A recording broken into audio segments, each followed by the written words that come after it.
Welcome to 99th Monkey Liberty News for Friday, December 20th, 2013. Our first news item this morning is from RE New Economy, Tracking the Next Industrial Revolution. An article states that Warren Buffett's energy rules, wind is cheaper than coal.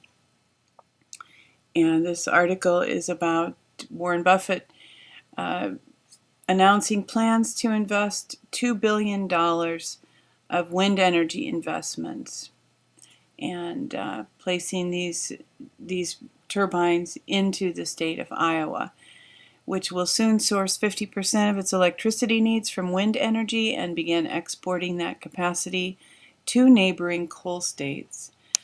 Well, it sounds good, but Warren Buffett is not a caring nurturer, so I can't help but wonder what the intentions are here. I mean, yeah, it might just be to make money, but there are very clean burning coal plants now. Coal can be an efficient way to generate electricity, and of course, coal mining employs Americans, even though it's not ideal work. But coal is, you can run the whole thing based on American technology and American fuel. So, and of course, this $2 billion, the $1 billion order was to a German wind turbine maker, Siemens. So, in wind, it seems like a great idea, and I think it would be wonderful if we all just had a small windmill somewhere on our property and could generate our own, be off the grid, supplemented with solar or whatever. But the wind farms are, they do have an impact on the land on which they rest, from birds getting caught in the blades to generating very large EMFs, huge electromagnetic fields. So we shall see where all that goes. As I've said many times, I'm hoping to see forms of alternative energy released in ways that do allow for all of us to live off the grid and not continually be manipulated by our needs for energy, water, and food. And Max Keiser put this on maxkeiser.com and tweeted it. It's not really an article, just a statement, really. It was never about security. NSA spying was always about market front-running and manipulation. And just a couple of pieces of information to back that up. From InfoWars in June, this article, Skynet rising, Google acquires 512-qubit quantum computer. NSA surveillance to be turned over to AI machines. And these machines are intended to predict human behavior. They gather data, and then they crunch it to anticipate, to predict what all of us will be likely to do. So, as I've mentioned in the past, if we can behave unpredictably, and I think one way to do that is to have a relationship with God, because His mind is so vast that as we relate with Him and as we obey Him, we'll be less predictable, I think. He keeps us out of ruts. So that's one response to this. And I have another article because I do think this is significant. And again, from InfoWars, why is Amazon's Jeff Bezos attending 2013 Bilderberg conference? And this significant paragraph relative to what I'm addressing right now. More important, though, is Amazon's ability to collect and analyze user data to drive sales. Pull up a single item on the site and you'll automatically start to see recommendations for other products you might be interested in. The more you search, the more targeted those recommendations, until soon it seems like someone at Amazon is reading your mind. And continuing into the next paragraph, their ability to manipulate the buyer is second only to Google's, which leads to another possible tie-in: Amazon's relationship with Google. Google CEO Eric Schmidt will also be attending the Bilderberg conference this year, and it's no secret that Google has been manipulating search results in favor of big brands for years. So it's tough to, prevent yourself from being manipulated. I think that when we put our brains on autopilot, it is very likely to happen. So I guess keep your brain off autopilot. And just as the article that Max referred to was this one. Report suggests NSA engaged in financial manipulation, changing money in bank accounts. And I had an article yesterday that addressed that. But it's the NSA, the idea that they're gathering data to protect us from terrorists. I think we all know how absurd that is. It is simply patently false. And this is just some of the stuff that's going on behind the scenes, what the true intentions are, and the true uses of the data that is gathered via the NSA spying grid. And an interesting article from Zero Hedge this morning: Obama caves, delays Obamacare as momentum fizzles, customer pool, quote, smaller and sicker, end quote.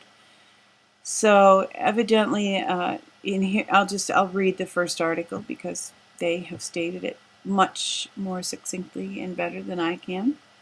Late last night, with just 4 days left until the December 23rd deadline to choose plans that will begin January 1st, Washington Post reported that the Obama administration finally caved and significantly relaxed the rules of the federal health care law for millions of consumers whose individual insurance policies have been canceled, saying they can buy bare-bones plans or entirely avoid a requirement that most Americans have health coverage. So I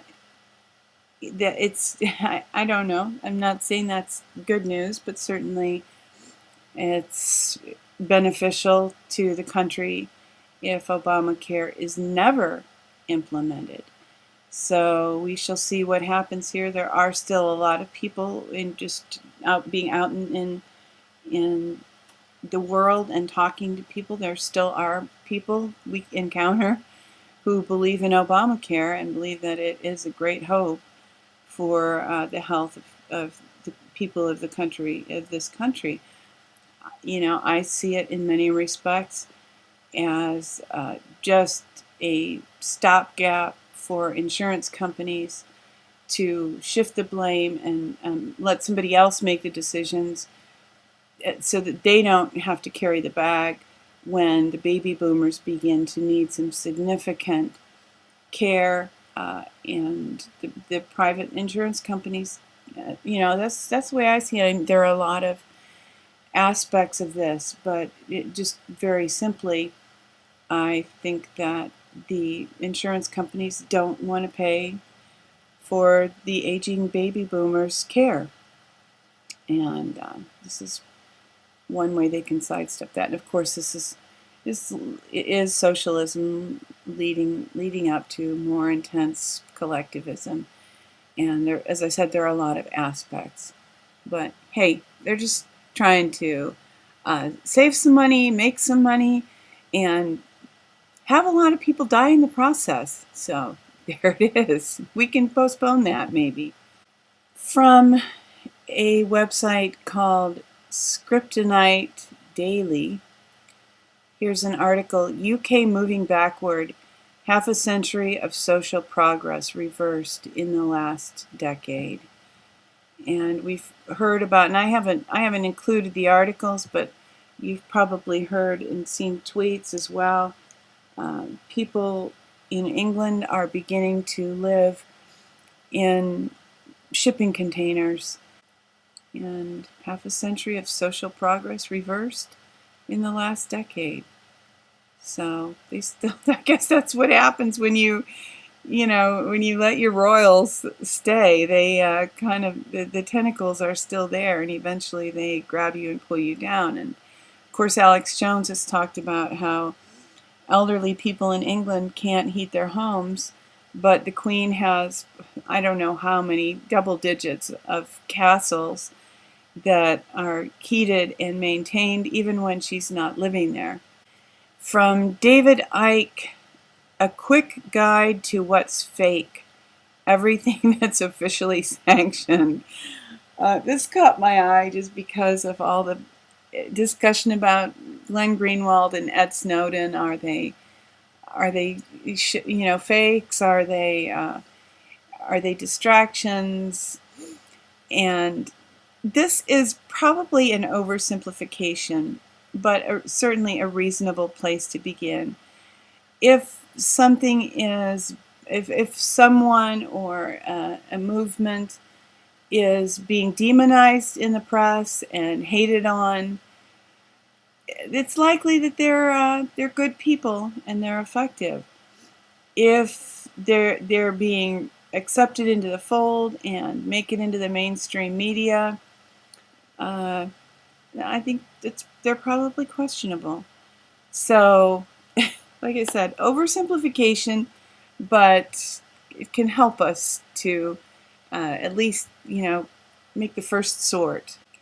And for our good news of the day, from a website called Democracy Now! Is an article, Indigenous Groups Win Right to Seize Chevron's Canadian Assets, over $18 billion in Amazon pollution.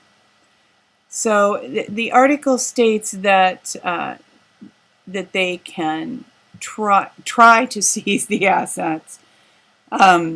We'll see how successful they are. But at least the court decision went in this direction. So that certainly seems at first glance like it is good news and maybe some progress, maybe the evidence of a real shift beginning to restore power to the people, government of the people, by the people, and for the people via a constitutional republic with liberty and justice for all. Thank you for tuning in for today's 99th Monkey Liberty News. Weeping may endure for a night, but joy comes in the morning. Hoping that you have your shopping done or you finish it quickly as we head into this last weekend before Christmas.